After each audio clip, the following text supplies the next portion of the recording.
Bonjour à tous, on se retrouve aujourd'hui pour un tout nouveau numéro de l'émission Archives Télé et aujourd'hui on va parler de l'histoire de l'émission Pékin Express dont la toute nouvelle saison est actuellement en diffusion et on parle de toute l'histoire de Pékin Express et du jeu d'aventure juste après le générique. C'est parti, générique!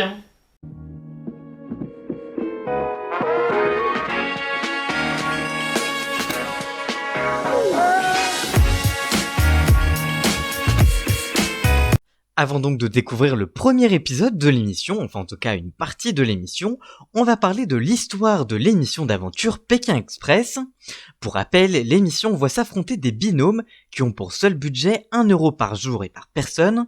Il doit donc faire de l'autostop pour allier le point d'arrivée et se faire offrir le gîte et le couvert chez l'habitant.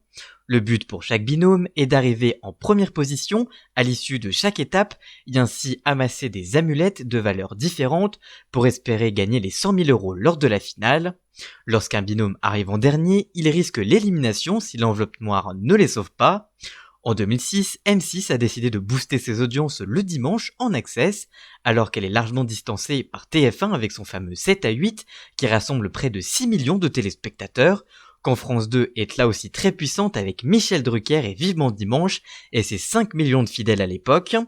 Le 19-20 de France 3 peut compter sur près de 4 millions de fidèles. La 6, elle, propose des fictions telles que Sydney Fox ou encore Léa Parker. Les audiences sont correctes, mais loin derrière avec seulement environ 1,6 million de téléspectateurs. La chaîne fait donc le pari d'une émission encore peu développée, celui des émissions d'aventure avec la première saison de Pékin Express. Le lancement se fait le dimanche 15 janvier à 18h50 devant 3,2 millions de téléspectateurs. Fort de ce succès, la chaîne diffusera la finale de cette première saison le samedi 1er avril en prime time devant 2,9 millions de téléspectateurs. Je vous propose donc de voir les premières minutes de cette première émission, donc le premier épisode de la toute première saison. Regardez.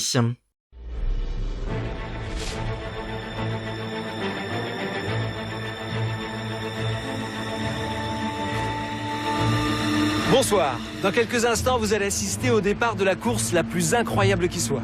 Les 10 équipes de concurrents vont venir me rejoindre sur la ligne de départ.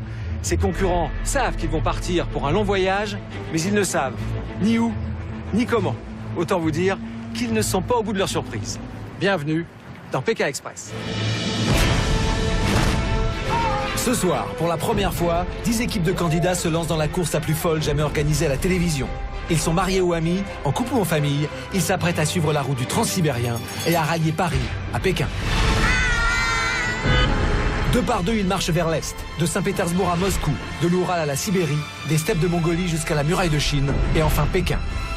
Mais pour parcourir ces 10 000 km, ils n'ont qu'1 euro par jour et par personne, qui leur servira à se nourrir et à demander le gîte et le couvert aux habitants. Et ils devront faire du stop pour se déplacer. Pour avancer, ils ne peuvent compter que sur eux et sur les personnes qu'ils vont rencontrer. 10 000 km, 45 jours de course, 1 euro par jour, 10 équipes à Paris mais une seule équipe gagnante à Pékin.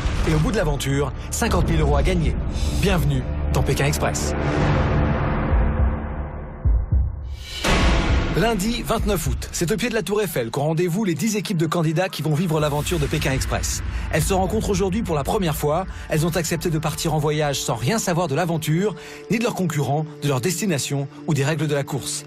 Elles se présentent ce matin au départ sans téléphone portable ni carte de crédit. Toutes les équipes sont en place. C'est maintenant le moment de leur dévoiler les détails de l'aventure. Pour l'instant, elles ne savent rien et dans quelques secondes, il sera toujours temps de déclarer forfait. Bienvenue à tous. Bienvenue sous la Tour Eiffel, qui symbolise le départ de l'extraordinaire aventure à laquelle vous allez participer. Mais c'est plus qu'une aventure, c'est une course qui va vous opposer les uns aux autres sur plus de 10 000 km de Paris à Pékin.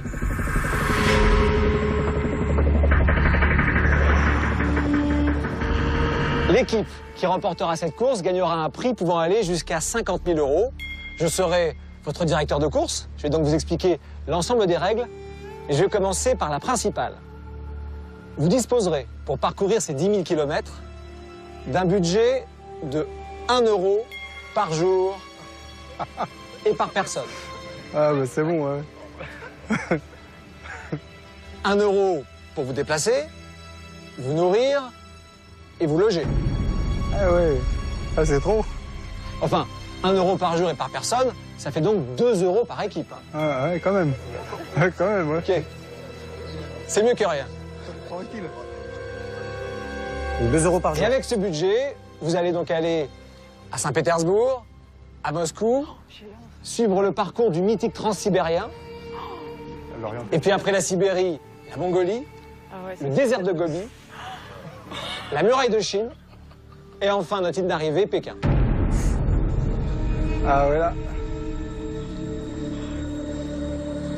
Vous l'avez compris, cette aventure est sans doute la plus incroyable qui vous ait été donnée de vivre.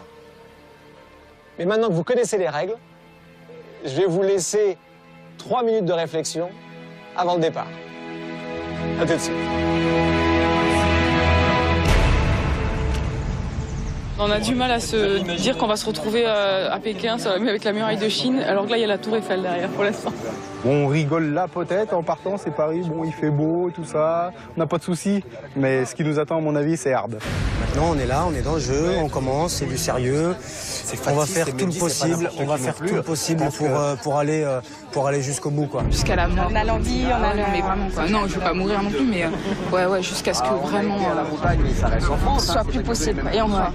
Moi, ce qui m'impressionne, c'est le budget. 1 euro, c'est vraiment très juste, quoi. 1 euro à Paris, on ne peut même pas prendre le métro. 1 euro, On va composer, on va pas acheter beaucoup de souvenirs, hein. Ça va être léger la trésorerie, c'est pas grave. Soufflé par la destination parce que c'est une des destinations qu'on voulait faire. Le but du jeu, c'est de voir Pékin. Hein. Je suis sûre. Moi, je vais passer par la muraille de Chine et je vais arriver à Pékin. Quoi. J'ai conscience que ça va être très très difficile. Voilà. Les fanfaronnades, c'est bien beau, l'esprit, la magagne et tout ça, mais là, on va en chier, comme il dit l'autre. Crois-moi. T'as pris du papier, non, de toute façon? S'il vous plaît, je vais demander toute votre attention parce que le timing est très serré. Dans peu de temps, vraiment très peu de temps, un avion décolle pour vous emmener juste à la frontière russe. Il y a, au bout du champ de Mars, un bus qui vous attend pour vous emmener à l'aéroport. Je vais donc vous demander de mettre vos sacs, de bien les attacher. Allez-y, attachez-le, hein, parce que ça vaudra le coup, je pense. Vous êtes prêts? Partez! C'est parti. Tous les candidats s'élancent pour rejoindre le bus qui va les conduire à l'aéroport, direction la frontière russe. Ils ont sur le dos leur unique sac, celui qui contient toutes leurs affaires pour les 45 jours de l'aventure. Les équipes ont plus de 10 000 km à parcourir jusqu'à Pékin. Ces quelques mètres n'auraient pas dû leur poser de problème.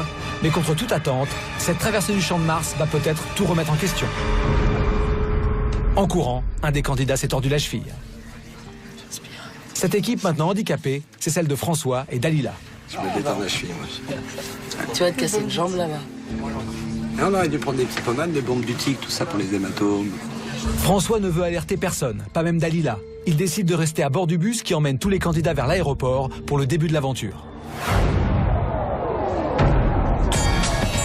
À Orly, quelques minutes plus tard, François doit se rendre à l'évidence. Il n'arrive plus à poser le pied par terre. Pour lui donc, direction l'infirmerie pour en savoir plus. Et pour Dalila, c'est le début d'une longue attente. François s'est tordu la cheville dès le départ du jeu. Et il a un petit hématome sur le côté, donc ils sont partis faire une radio pour voir s'il a rien de grave. Donc je m'inquiète. J'ai les boules parce que je sais pas du tout si on va pouvoir embarquer, si on va pouvoir faire le jeu. Pendant ce temps, les autres équipes de candidats enregistrent leur unique bagage pour un périple de près de 45 jours. Et le poids maximum du pactage et de toutes leurs affaires ne doit pas dépasser 18 kilos. Tous connaissent maintenant la destination finale, Pékin, mais personne ne sait quelle est l'équipe qui va y parvenir la première. Et alors que tous les candidats ont fini d'enregistrer leur bagage, Dalila, elle, s'avance seule dans la salle d'embarquement.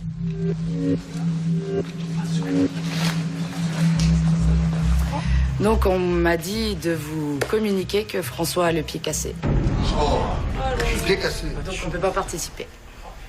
C'est dommage. C'est bien dommage. Donc on voulait vous dire qu'on n'avait pas abandonné, qu'on aurait bien voulu vous affronter.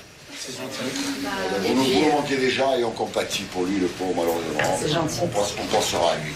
Je lui dirai. Sur la bise avant de partir quand même. C'est gentil. Je pense bien. Bon courage et puis voilà, on est désolé pour vous. Hein. Merci. Il ferait une bise, c'est bien dommage. Chacun son tour. Bonne chance. Merci. Crapahut, t'es bien? Puis bah souffrez bien aussi, hein, parce que vous allez souffrir, hein, vous savez. Bon bah du coup, moi ce soir, je vais bien manger, je vais bien dormir. Bye bye. Au revoir. Ciao.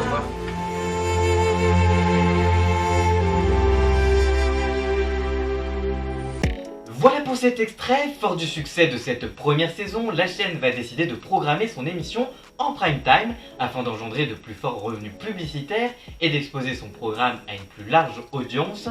Ainsi, la saison 2 et 3 seront diffusées le mardi soir avec un succès à la clé puisque 3,9 millions de téléspectateurs seront au rendez-vous. La saison 4 sera proposée le vendredi soir, mais cette fois avec une baisse d'audience. Puis l'émission sera de retour le mardi, avant de repasser le samedi. Les 4 saisons suivantes seront proposées le mercredi, puis pour les 2 saisons suivantes le jeudi, avant de retrouver sa case du mardi pour les saisons 13 et 14. Mais comme vous l'avez vu, cette nouvelle saison est diffusée un jeudi. C'est donc un changement de case plutôt régulier pour l'émission, mais qui trouve toujours son succès et qui est un vrai point fort pour la chaîne du groupe, pour la chaîne M6.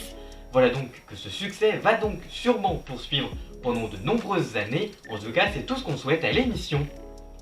Voilà donc pour cette toute nouvelle vidéo. Si elle vous a plu, n'hésitez pas à la liker, la commenter, la partager et même à vous abonner. Et donc on se retrouve très vite pour une toute nouvelle vidéo. A très bientôt, ciao!